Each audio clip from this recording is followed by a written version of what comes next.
27 به توان منفی x مساوی x. برای حل این عبارت هر دو رو در یک ایکسوم توانها رو ضرب کنید. این رو در یک ایکسوم ضرب بکنید و این هم در یک ایکسوم. پاسخ به چه صورتی هست؟ منفی x این توانها ضرب شدن. منفی x در یک ایکسوم چی میشه؟ x با x ساده میشه و میشه منفی 1. درسته؟ پس 27 به توان منفی 1 میشه x به توان یک ایکسوم. پس 27 به توان منفی 1 شد x به توان یک ایکسوم. درسته؟ توان 3 میشه 9 ضرب در 3 میشه 27. پس 3 به توان 3 به توان منفی 1 میشه 3 به توان منفی 3. 3 به توان منفی 3. این طرف هم که همون مساوی x به توان یک ایکسوم هست.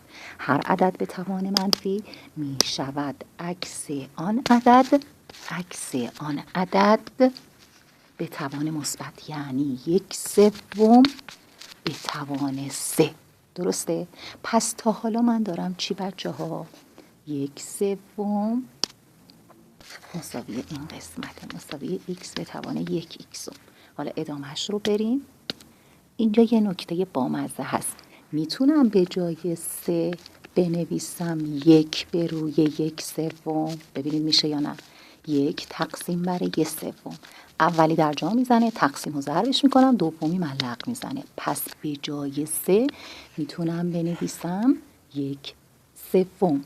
پس اینجا میام مینویسم 1/3 به توان 1 به روی 1/3 شده x به توان یک ایکسوم. حالا دقت بکنید چی میشه x؟ در واقع x 1/3 به توان یکش که خودش این x هم 1/3.